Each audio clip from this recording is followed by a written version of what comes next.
Hello' everyone, মই বৰ্ণালী আপোনালোকক মোৰ চেনেললৈ স্বাগতম জনাইছোঁ। আজি আপোনালোকৰ লগত মই এটা মিচিং ট্ৰেডিশ্যনেল ৰেচিপি শ্বেয়াৰ কৰিব বিচাৰিছোঁ।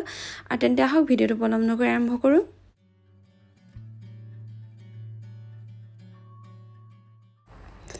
আজি মই বনাবলৈ লৈছোঁ পিঠাগুড়ি। আৰু পিঠাগুড়ি হৈছে আমাৰ মিচিং মানুহৰ ট্ৰেডিশ্যনেল আৰু আটাইতকৈ প্ৰিয় খাদ্য বুলি ক'লেও ভুল নহ'ব। এই পিঠাগুড়ি বনাবলৈ লাগিব পিঠাগুড়ি একাপ, মচুৰ দাইল 150 গ্ৰামমান। মই ইয়াত মিক্স কৰি দিছোঁ মচুৰ আৰু মগু দাইল আৰু আদা নহৰু পেষ্ট, নহৰু বাকলি গুচোৱা নাই আৰু জালুক কেইটামান। মই যিহেতু অলপ বেছিকৈ বনাব বিচাৰিছোঁ সেইকাৰণে ডাঙৰ কেৰাহী এখন পাতি দিছোঁ আৰু তাত পানী দিছোঁ আৰু পানীত 2 চামুচ নিমখ দি দিছোঁ। এতিয়া মই কেৰাহীত মচুৰ দাইল আৰু মগু দাইলৰ যিটো মিক্স তিয়াই থৈছিলোঁ সেইখিনি মই দিম আৰু দি মেলি নিসিজালৈকে উতলাই থাকিম। এয়া দিছোঁ। ধুনীয়াকৈ ধুই দিব। যিমান ধুনীয়াকৈ ধুব সিমানেই বেছি টেষ্টি হ'ব আৰু স্বাস্থ্যৰ কাৰণে ভাল হ'ব। দাইলখিনি যেতিয়া উতলিবলৈ ষ্টাৰ্ট কৰে তেতিয়া এনেদৰে বগা বগা ফেন ওলায়। এই ফেনখিনি কাঢ়ি পেলাই দিব। চাইছা, দেখিছা নাই তুমি? দেখিছা? চাই লোৱা। এতিয়া এইটো ষ্টভত কেৰাহীখন পাতি দিছোঁ আৰু কেৰাহীখন গৰম হোৱাৰ পাছতে মিঠাতেল দিছোঁ। মাংস ভাজিবৰ জোখত দিছোঁ। তেলতে নিমখ আৰু হালধি দি দিছোঁ। নিমখ সোৱাদ অনুসৰি দিব আৰু হালধি প্ৰায় আধা চামুচ দিছোঁ। এতিয়া ইয়াতে 2টামান পিঁয়াজ দিছোঁ, নিদিলেও হয়। পিঁয়াজ আপোনালোকে যদি বিচাৰে জিৰা গুটি 2টামান দিব পাৰে। মই পিঁয়াজ দি দিছোঁ। পিঁয়াজ দি ভাজি ল'ম এতিয়া মাংসখিনি। যদি আপোনালোকে মাংসখিনি ভাজিব নিবিচাৰে বা টোটেলি বইল খাম বুলি ভাবিছে তেতিয়াহ'লে মাংসখিনি আপোনালোকে উতলাইও বনাব পাৰে, নাইবা আৰু এটা ছিষ্টেমত বনাব পাৰে।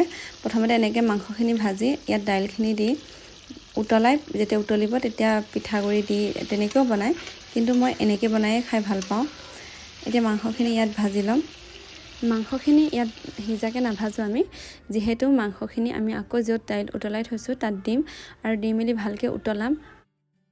মাংসখিনি প্ৰায় 10 মিনিটমান ভাজিলোঁ। ভাজি লৈ গেছটো অফ কৰিম। এতিয়া অফ কৰি আমি য'ত দাইল উতলাই থৈছোঁ তাত এই ভজা মাংসখিনি দি দিম। এনেদৰে হেতা এখনৰ সহায়ত ভাজি থোৱা মাংসখিনি য'ত উতলাই থৈছোঁ সেই কেৰাহীখনত দি দিম আৰু ভালদৰে উতলাই ল'ম।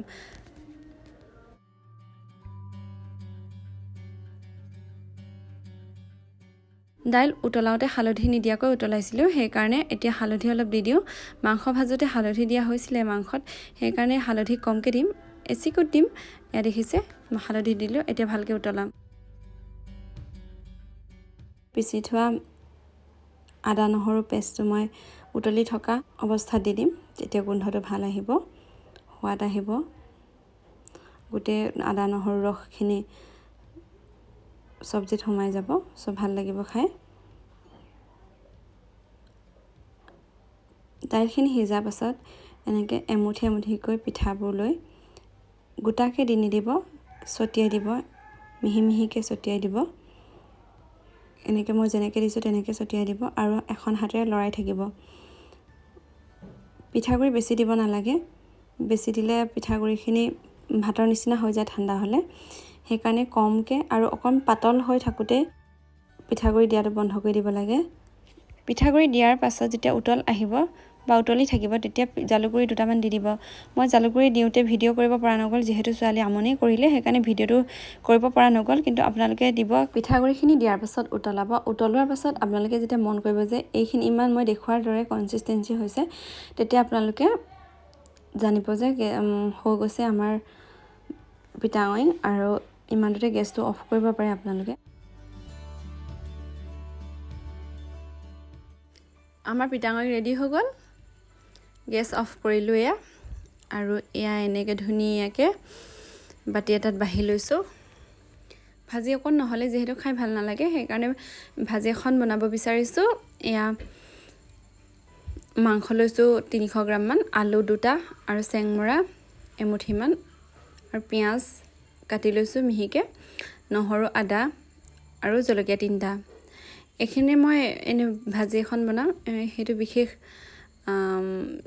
ক'বলগীয়া নাই, এনে চিম্পল ভাজি হয়। থাকি যোৱা তেলখিনি যিখিনি মাংস ভাজোঁতে ব্যৱহাৰ হৈছিলে, সেই থাকি যোৱা তেলখিনি এনেই পেলাই দিয়াতকৈ ভাজিখন বনাই দিওঁ বুলি ভাবিলোঁ। ইয়াত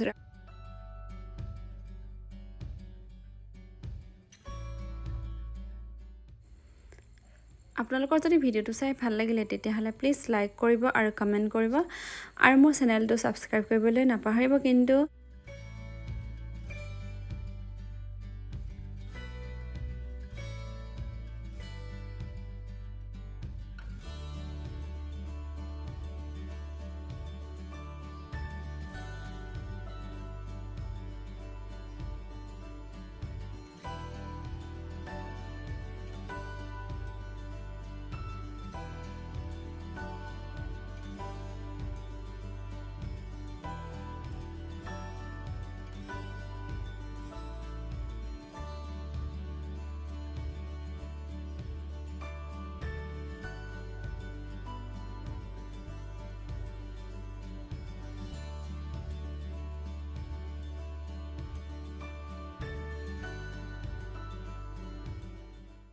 আজি ভিডিঅ'ৰ পৰা ইমানতে বিদায় মাগিছোঁ। সকলো ভালে থাকক, সুস্থ থাকক, কুশলে থাকক, পজিটিভ হৈ থাকক, ভাল ভাল খানা খাওক, এক্সাৰচাইজ কৰক, ভাল চিন্তা কৰক আৰু সকলো হাঁহি থাকিব। হাঁহি থাকিলে যিহেতু সকলোকে ধুনীয়া দেখি, তেন্তে আজিলৈ আহোঁ। Bye bye.